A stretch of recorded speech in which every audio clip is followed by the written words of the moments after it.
여러분 안녕하십니까, 진성호입니다. 지금 민주당이 대통령 후보 경선 과정에서 곤란을 겪고 있습니다. 국민 면접이라는 것을 했는데 이 유튜브 동접자가 900명대 수준이었다. 또 어젯밤 TV 토론을 했는데 이재명 인사청문회 같은 그런 분위기로 바뀌었습니다. 재미가 없는 겁니다. 너무 구도가 확실하니까 드라마도 없고 반전도 없고. 자, 이런 가운데 이준석 국민의힘 대표가 파이낸셜 뉴스와 방금 인터뷰를 했습니다. 그 내용을 보면 자신감이 묻어납니다. 이준석은 탁현민을 소환했습니다. 이제 탁현민 같은 거 걱정할 필요 없다. 트라우마를 깼다. 그리고 양정철 이런 전략가 이제 걱정할 필요가 없다. 지금 국민의힘은 너무 잘 돌아가고 있다. 반면에 민주당은 죽을 쓰고 있다. 이런 취지의 인터뷰를 했습니다. 이번 인터뷰에서 이준석 대표는 윤석열 전 총장에 대한 언급은 없었습니다. 지금 진행되고 있는 민주당의 경선, 감동도 없이 흥행에 참패한 것을 비판하면서 앞으로 탁현민류의 그런 트라우마를 깨고 국민의힘이 쑥쑥 올라갈 거라는 기대감 찬 그런 발언을 쏟아냈습니다. 아울러 이재명 지사를 강하게 비판했습니다. 이재명의 기본소득론, 성남시장 때부터 돈 나눠주다가 만든 것, 이것에 대해서도 강한 비판을 했습니다. 문재인, 탁현민, 이재명, 송영길, 오늘 이준석의 인터뷰에서 찬밥 신세가 된 사람들의 이름입니다. 진성호의 직설 시작합니다. 방송에 앞서 아직 진성호 방송에 구독자가 아니신 분들은 붉은색 구독 버튼 눌러주십시오. 더 좋은 방송으로 보답하겠습니다. 자, 이준석 대표가 파이낸셜 뉴스와 인터뷰를 했습니다. 인터뷰를 한 시점은 2일이었습니다. 당시 이 청년 토론 배틀을 분당 판교에서 마친 뒤 이루어졌습니다. 이준석은 굉장히 자신감이 배어 있는 것 같습니다. 자, 이준석은 이번 토론 배틀로 탁현민 트라우마를 완전히 날려버렸다. 탁현민이라는 전략가가 있어서 우리가 지고 있었다는 말도 안 되는 프레임과 피해의식을 이번 토론 배틀이 완전히 깨버렸다, 이렇게 강조했습니다. 자, 과거에 이 자유우파 진영은 문재인 정권을 부러워했습니다. 그때 탁현민이 연출을 잘해서 문재인의 지지율이 올라가고 부러워했습니다. 그렇지만 지금 탁현민은 어떻게 됐습니까? 문재인 외교에서 계속 사고만 터지고 있습니다. 이게 다 탁현민 때문이 아닌가 싶습니다. 뿐만 아니라 지금 민주당의 대선 후보 경선 너무 재미가 없으니까 강훈식 이 기획단장이 뭔가 아이디어를 내서 국민 면접도 만들고 했는데 이거 다 내부 반발로 흐집이 돼버렸습니다. 김경률 회계사, 유인태 전 정무수석 전부 다 면접관을 임명했다가 다 탈퇴하고 잘라버리고 난리가 났습니다. 이게 지금 오합지졸과 같은 민주당 집권여당의 현주소입니다. 이준석은 상당히 자신감이 있어 보였습니다. 자, 송영길 대표를 이렇게 비판했습니다. 송영길 대표는 상당히 진취적이고 개혁적이라고 의지도 있으시다. 송 대표께서 오히려 정치를 오래 했지만 부동산 의혹과 관련해 의원 12명의 탈당 권유하며 생색내실 때 이 정도 결말을 예상치 못하셨느냐라고 여쭙고 싶다. 그러니까 망신은 당한 겁니다. 지금 탈당 권유를 했지만 안 나오고 버팁니다. 송영길의 친구라는 우상호부터 안 나오고 객입니다. 자, 지금 이게 정치 오래 했다는 송영길 대표의 현주소입니다.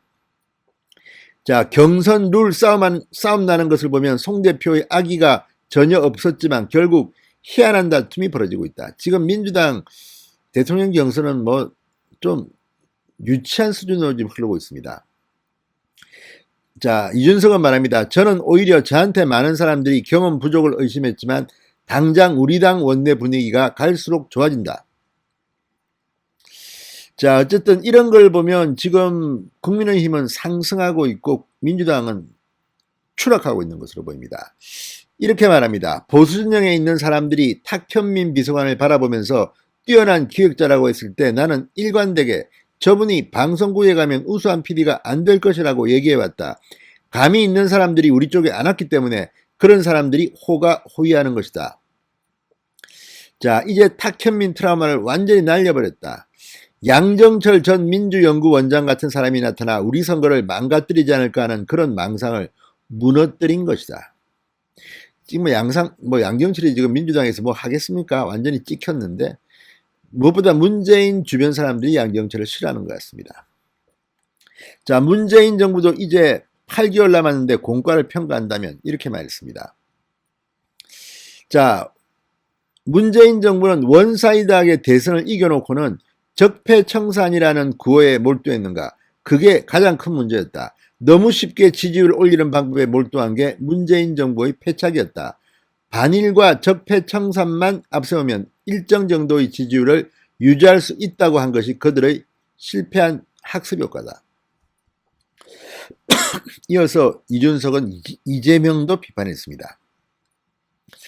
이재명이라는 사람의 기본소득 이야기는 과거에 성남시장 할 때 세수 상황이 풍족해 A도 B도 해줄게 하면서 나오기 시작했다. 사실 성남은 분당이 있습니다. 상당히 세수가 많은 그런 곳입니다. 일반 정치인은 A, B 둘 중 선택해야 하는데 이재명은 잉여세제를 이용해 굉장한 무상실이제를 이것도 저것도 했다. 기본소득도 맞춤형 복지에 더한다는 것인데 이건 철학의 빈곤이다. 기본소득은 여러 복지행정 비용을 절감하기 위해 통합하면서 가야 하는데 그 기본을 깨고 있는 것이다. 자, 이재명 지사에 대해서는 이렇게 비판도 또 했습니다. 사람이 어떤 정책을 세우고 어젠다를 소화하려면 굉장한 일관성을 보여야 한다. 이재명 본인의 주정책은 분배이고 복지다. 그 상황 속에서 그 사람이 성장 담론을 말하면 넌 이거하고 깍두기로 넣겠다. 는 것이다. 이재명의 성장 담론이라는 것은 제가 봤을 때 그다지 호응을 살 수 있는 주제가 아니다. 그러니까 이재명은 다 먹겠다는 겁니다. 꼭 먹고 안 먹고 이게 되겠습니까? 복지도 하고 성장도 하고 그 중에서 어디에 우선순위를 둬야 할지가 불분명합니다. 성남시라는 풍족한 재정이 있는 곳에서 성공했다고 평가하는 이재명이 대통령으로서는 상당히 부족해 보입니다. 자, 그런데 이제 이재명, 문재인, 탁현민, 송영길을 비판했습니다. 그러면 이준석 본인은 앞으로 뭐 할까요? 자, 앞으로의 정치 행보 고민에 대해서 이준석이 털어놓았습니다. 저는 우선 지역구 당선이 목표다. 노원구평입니다. 상당히 서울에서 국민의힘 후보가 당선되기 어려운 지역입니다. 홍정욱 의원이 한나라당 공천을 받아서 2008년에 당선된 적이 있습니다. 36살에 제가 당대표를 성공적으로 하면서 정권을 창출하면 대한민국 누구도 가보지 않은 커리어를 개척해야 한다.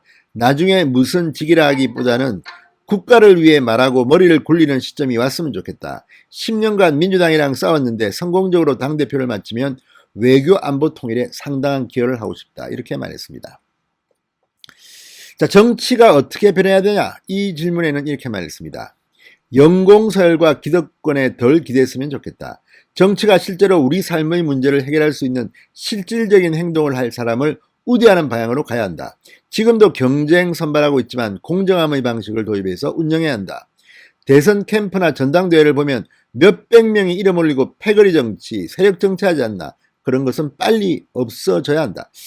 자, 이준석의 말처럼 이번 대통령 선거는 과거처럼 그렇게 패거리 무슨 어마어마한 캠프 사무실을 만들고 뭐 하는 것으로 될 것 같지는 않습니다. 지금도 나름대로 뭐 당대표를 지냈던 황교안, 홍준표 자기 세력이 분명히 있을 겁니다. 그렇지만 이제 그런 방식이 통할까 싶습니다.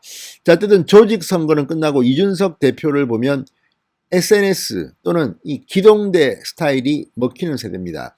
지금 대통령 선거 이제 얼마 남지 않았습니다. 민주당은 지금도 구태 정치를 하고 있는 것으로 보입니다. 세대결 의원들 뭐 확보하기. 자, 이런 식으로 국민들이 호응하겠습니까? 아무튼 이준석이 이번에는 홍준표, 윤석열 뭐 이런 이야기가 아니라 민주당, 문재인, 탁현민, 이재명, 송영길을 저격했습니다. 자, 이준석의 말대로 지금 국민의힘은 올라가고 있고 민주당은 추락하고 있습니다. 신성호의 직설이었습니다. 여러분 감사합니다.